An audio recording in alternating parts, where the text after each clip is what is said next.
ગુજરાતમાંથી ચોમાસાની વિદાય હવામાન વિભાગની સત્તાવાર જાહેરાત। ગુજરાતમાં વાતાવરણ સૂકું રહેશે। આગામી 7 દિવસ તાપમાન યથાવત રહેશે તેવી આગાહી કરવામાં આવી છે। ચોમાસાની સંપૂર્ણ રીતે વિદાય થઈ ચૂકી છે। હવામાન વિભાગે આ સત્તાવાર જાહેરાત કરી। વાતાવરણ ગુજરાતમાં થોડા દિવસો સુધી સૂકું રહેશે। આગામી 7 દિવસ તાપમાન યથાવત રહેશે તેવી પણ આગાહી।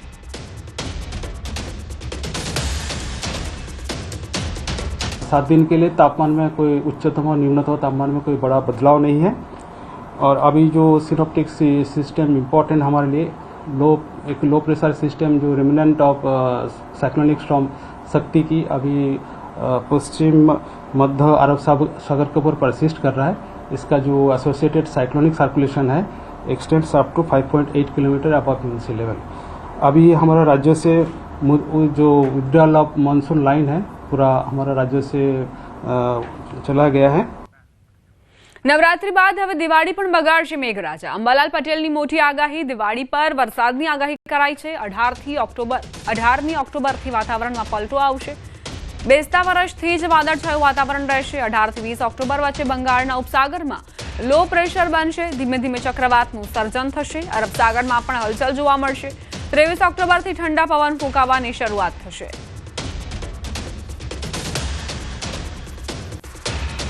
દિવાળીની આસપાસ એટલે 18 ઓક્ટોબરથી 30 ઓક્ટોબર સુધીમાં ગુજરાતના હવામાનમાં પલટો આવી શકે અને ક્યાંક માવઠા જેવું થઈ જવાની શક્યતા રહે।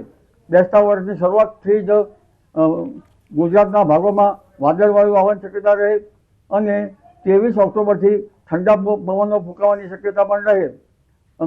હવે ધીરે ધીરે ગરમી ઘટતી જશે અને સાંજના વાતાવરણમાં કંઈક છે ઠંડક થતી જશે, પરંતુ 23 ઓક્ટોબર પછી લગભગ ઠંડા પવનો ફૂંકાવાની શક્યતા રહે। હજુ પણ ઓક્ટોબર માસમાં બંગાળ ઉપસાગર સક્રિય રહેવાની શક્યતા રહેશે અને દેશના ઘણા ભાગોમાં વરસાદ થવાની શક્યતા રહેશે। લગભગ તારીખ 18 ઓક્ટોબરથી 20 ઓક્ટોબર વચ્ચે બંગાળ ઉપસાગરમાં લો પ્રેશર બનવાની શક્યતા રહેશે અને ધીરે ધીરે ચક્રવાતનું સર્જન થઈ શકે। પૂર્વીય દેશોમાંથી ટાઇફૂનના અવશેષો આવતા બંગાળ ઉપસાગર વધારે સક્રિય છે અને 18 ઓક્ટોબરથી 20-21 ઓક્ટોબર વચ્ચે અરબ સાગરમાં પણ હલચલ જોવા મળે। માવઠું ખેડૂતોનો નહીં છોડે પીછો। નવેમ્બર માસમાં પણ માવઠાની આગાહી। 18 નવેમ્બરથી બંગાળ ઉપસાગરમાં ભારે વાવાઝોડું ફૂંકાવાની શક્યતા।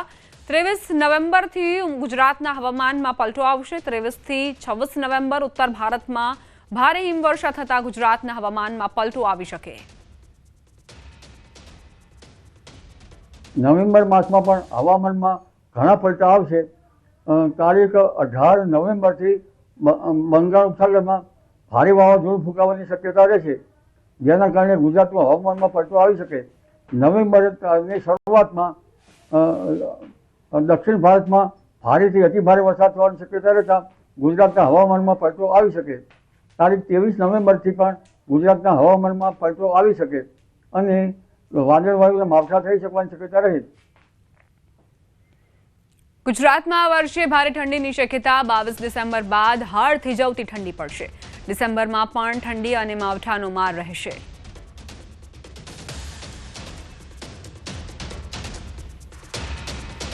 ગુજરાતમાં ભારે ઠંડીની શક્યતા રહે। 22 ડિસેમ્બર બાદ ગાત્રો થીજવતી ઠંડી પડવાની શક્યતા રહેશે। એટલે એક હમણાં વરસાદનો માર અને પાછો માવઠાને માર આ વચ્ચે સંતા કુકડી લગભગ વરસાદની રહેવાની શક્યતા રહેશે। પૂજારી ભુવાજી બનતા વિવાદ થયો। ડાકોર રણછોડજી મંદિરના પૂજારી વિષ્ણુ પ્રસાદ સેવક ધૂણતા ધૂણતા પોલીસના ગોર હોવાની અને મનપસંદ જગ્યાએ બદલી કરાવી આપવાની ડંફાસો મારી રહ્યા છે, જેમાં તેઓ ભુવાજીની જેમ ધૂણી રહ્યા છે અને મહાશય ત્યાં સુધી કહે છે કે એક પીએસઆઈનું પણ કામ કર્યું, જેમાં અત્યારે એને ખૂબ સુખ શાંતિ હોવાનું કહી રહ્યા છે। તેઓ આગળ કહી રહ્યા છે કે આ પીએસઆઈને રૂરલ પોલીસ સ્ટેશનમાંથી ઉઠાવીને એસઓજીમાં મૂકી આપ્યો હતો। મેં તો આ પીએસઆઈને ડીજીપી સ્કોટમાં મૂકવાની પણ વાત કરી હતી, જ્યાં મહિને 50 લાખ રૂપિયા કમાત, પણ એની તાકાત ન હતી। વિડીયો વાયરલ થતા લોકોમાં અચરજ ફેલાયો। આ મુદ્દે વિષ્ણુ પ્રસાદે સ્પષ્ટતા કરી કે 12 થી 15 વર્ષ જૂનો વિડીયો છે. પોલીસની બદલી ન કરાવાતો હોવાનો દાવો કર્યો. સાથે જ તેઓએ માફી પણ માંગી.